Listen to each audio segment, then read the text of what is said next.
নমস্কার বন্ধুরা, আশা করছি সবাই ভালো আছেন এবং সুস্থ আছেন। আমি রাখি আমার চ্যানেলে সবাইকে জানাই অনেকটা স্বাগত। তো বন্ধুরা, প্রতিদিনের মতো আজও চলে এসেছি খুবই গুরুত্বপূর্ণ একটা কাজের টিপস ভিডিও নিয়ে।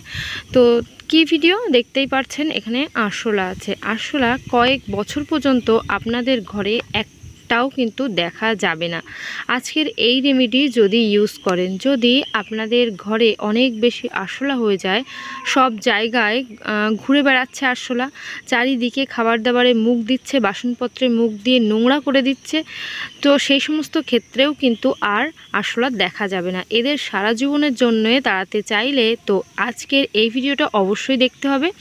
এই রেমেডি ইউজ করতে পারলেই আরশোলা কিন্তু একেবারের জন্য গায়েব হয়ে যাবে। অনেকেই আরশোলা তাড়ানোর জন্য নানান রকম দামি দামি কেমিক্যাল, ওষুধ, স্প্রে সমস্ত কিছু আনলে কি হয়, তাতে উপকার হয় না, বরঞ্চ অপকারটাই বেশি হয়। আবারও আরশোলা ঘরের মধ্যে দেখা যায়। তার জন্যই আজ এমন রেমেডি আমরা ইউজ করব যে আগামী 5-10 বছর ঘরের একটা কোনায়ও কিন্তু আরশোলা দেখা যাবে না। এতটাই কিন্তু পাওয়ারফুল একটা রেমেডি হতে চলেছে। এটা কিভাবে কাজে লাগবে, কিভাবে আমরা দেব, কোথায় কোথায় দেব, সবটাই কিন্তু আজ শেয়ার করব। তার জন্য বন্ধুরা, আমরা কি করব, আমরা কিন্তু নিয়ে নেব একটা বাটি। তো বন্ধুরা, এই সমস্ত রেমেডি তৈরি করার জন্য এমন বাটি ইউজ করবেন যার মধ্যে অন্য কোনো কাজ আপনারা করেন না। তো এখানে বাটি নিয়ে নিয়েছি। এবার বাটির মধ্যে আমি দিয়ে দিচ্ছি 2 চামচ ভরা ভরা আটা, মানে উঁচু উঁচু 2 চামচ মতো আটা নিয়ে নিয়েছি। যদি আরশোলা তাড়াতে হয় তবে কিন্তু অন্য কোনো আটা নিলে হবে না, একমাত্র গমেরই যে আটা সেই আটাই নিতে হবে, অন্য কিছু কিন্তু একেবারেই না। এবার এই যে গমের আটা আর নিয়ে নিয়েছি বরিক পাউডার। বরিক পাউডার কিন্তু ভীষণভাবে কার্যকরী আরশোলা তাড়ানোর জন্য। কি হয়, এই যে বরিক পাউডার, এটা ইউজ করতে পারলেই আরশোলা কিন্তু কোথাও দেখা যাবে না, একে একে কিন্তু আমাদের ঘরবাড়ি থেকে গায়েব হয়ে যাবে এই আরশোলা। অনেক সময় কি হয়, বাজার থেকে আমরা যে সমস্ত ওষুধগুলো কিনে আনি, যেমন স্প্রে, জেল, এই সমস্ত আনলে কি হয়, আমাদের স্বাস্থ্যের পক্ষে কিন্তু অনেকটাই ক্ষতি হয়।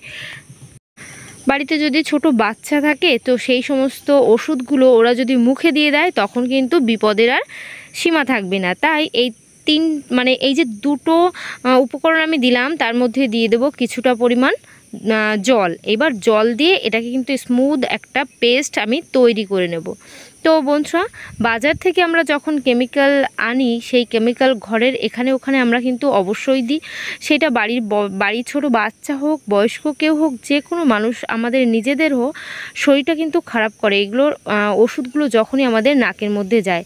তো সবসময় চেষ্টা করবেন বাজার থেকে আনা এই সমস্ত কেমিক্যাল ওষুধগুলো যেন ঘরের মধ্যে আমরা স্প্রে না করি।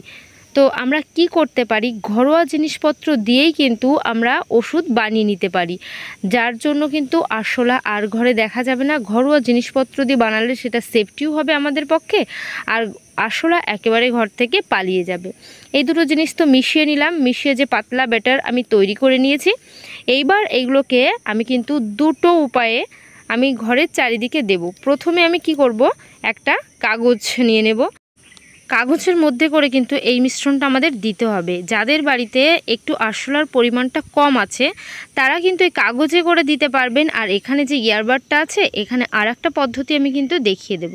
তো কাগজটাকে আমি এইভাবে ফোল্ড করে এটা টুকরো করে কেটে নিচ্ছি, মানে এখানে 4টে টুকরো আমার তৈরি হবে। কাগজের যে 4টে টুকরো, এই টুকরো দিয়েই কিন্তু এই মিশ্রণটা আমি ঘরের চারিদিকে যে সমস্ত জায়গায় আরশোলাদের বেশি উপদ্রব দেখা যায় সেই সমস্ত জায়গাগুলো আমি দিয়ে দেব।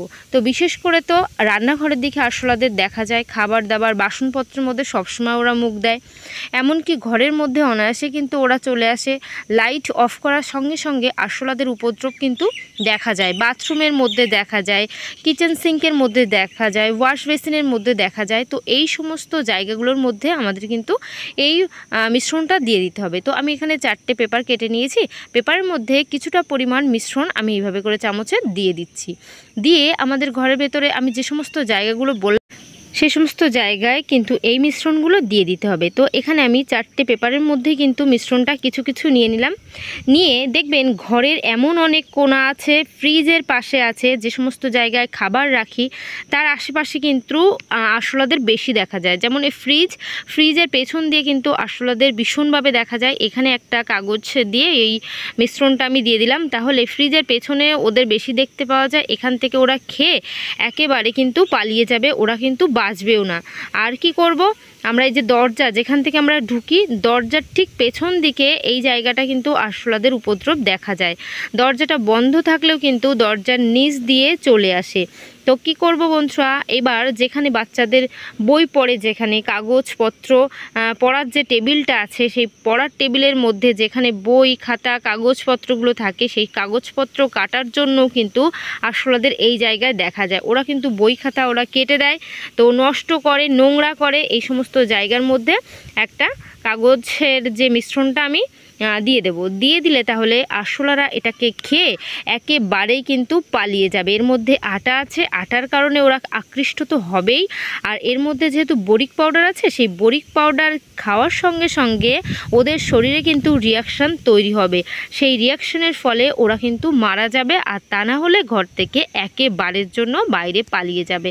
আমাদের ঘরের মধ্যে ম্যাশিং আছে, সেই ম্যাশিং পত্রের পেছন দিকটাও কিন্তু আরশোলা বেশি দেখা যায়, তো সেখানেও একটা দিয়ে দেবো। আর আমি চলে এলাম রান্নাঘরে। রান্নাঘরে কিন্তু আরশোলাদের বেশি সব থেকে দেখা যায়। তো রান্নাঘরের মধ্যেও ওভেনের উপরে, ওভেনের নিচে যে কোনো জায়গায় দিতে পারেন। এইবার আমি কিন্তু দ্বিতীয় পদ্ধতিটায় চলে এসেছি। এখানে আমি নিয়ে নিয়েছি একটা ইয়ারবাটে করে এইভাবে আমি মিশ্রণটা লাগিয়ে নিচ্ছি।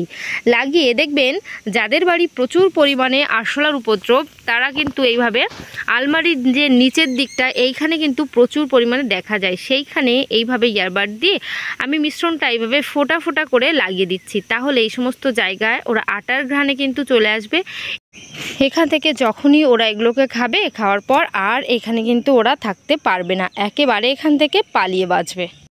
তো বন্ধুরা দেখতেই পাচ্ছেন আমি আলমারির ঠিক নিচের দিকেও কিন্তু ফোঁটা ফোঁটা করে আমি এই মিশ্রণটা লাগিয়ে দিচ্ছি। আর কি হয়, যখন দেখবেন আলমারির মধ্যে ছোট যে আলমারিগুলো সাইডে যদি একটু ফাঁকা পায়, তবে সেই ফাঁকা জায়গা থেকে অনায়াসেই কিন্তু আরশোলারা ঢুকে যায়। এবার এর মধ্যে যে কাগজপত্র, বই খাতা, জামা কাপড় থাকছে, তার মধ্যে কিন্তু খুব সহজে আরশোলা ঢুকে গিয়ে ডিম পাড়াচ্ছে, এইখানে নোংরা করছে। তো আলমারির মধ্যেও এইভাবে করে আমি কিছুটা পরিমাণ মিশ্রণ লাগিয়ে দিচ্ছি। তাহলে দেখবেন আরশোলারা যদি ভুল করেও দরজা কোনো সময় খোলা পেয়ে ওরা আলমারির মধ্যে চলেও যদি আসে, তাহলে কিন্তু এই মিশ্রণটা ওরা সঙ্গে সঙ্গে খেয়ে নেবে। খেয়ে আর কিন্তু ওরা আলমারির মধ্যে থাকতে পারবে না, এখান থেকে কিন্তু ওরা পালিয়ে বাঁচবে, আর না হলে ওরা মারা যাবে। কারণ এর মধ্যে যে বরিক পাউডার আছে, সেটা তো ওদের পেটে যাবে, গিয়েই কিন্তু রিয়াকশান শুরু হয়ে যাবে। আলমারির নিচের এই সমস্ত জায়গাগুলো দিয়েও কিন্তু আমি একটা একটা করে ফোঁটা লাগিয়ে দিলাম। এইবার চলে এসেছি রান্নাঘরে। রান্নাঘরে দেখবেন আমাদের এই যে ওভেনটা, ওভেনের এই নিচে দিয়ে কিন্তু প্রচুর আরশোলাদের ঘোরাফেরা দেখা যায়। তো এই সমস্ত আমাদের যে ওভেনটা, ওভেনের এই যে বার্নারের নিচে এই জায়গাটা কিন্তু আমি এখানে একটা ফোঁটা ফোঁটা করে লাগিয়ে দিচ্ছি। এটা কিন্তু মাসে অন্তত একবার আমাদের করতেই হবে, তাহলে কিন্তু ফলটা ভালো পাওয়া যাবে। কারণ ঘরবাড়ি কোথাও কোথাও যতই পরিষ্কার করি না কেন, দেখবে একটু মাঝে সাঝে অপরিষ্কার থেকেই যায়, আর সেই অপরিষ্কারের জন্যেই কিন্তু আরশোলাদের জন্ম হয়ে যায়। তো এইভাবে কিন্তু আরশোলাদের সৃষ্টি হয় নোংরা জায়গা থেকে। তো ঘরবাড়ি আমাদের কিন্তু পরিষ্কার পরিচ্ছন্ন রাখতে হবে, আর এইভাবে মাসে একবার এরকম মিশ্রণ তৈরি করে রান্নাঘরে যে সমস্ত জায়গায় আরশোলাদের উপদ্রব বেশি, সেই সমস্ত জায়গায় দিয়ে দিতে হবে। তাহলে কিন্তু আর কোনো সমস্যাই হবে না। তো বন্ধুরা, আশা করছি আমার এই টিপসটা আপনাদের অনেকটা কাজে আসবে, অনেকটা ভালো লেগেছে। তো আজকের ভিডিও আমি কিন্তু এখানে শেষ করছি। সবাই ভালো থাকবেন, সুস্থ থাকবেন। আবার নেক্সট ভিডিও তাড়াতাড়ি দেখা হচ্ছে। তো বাই, টাটা।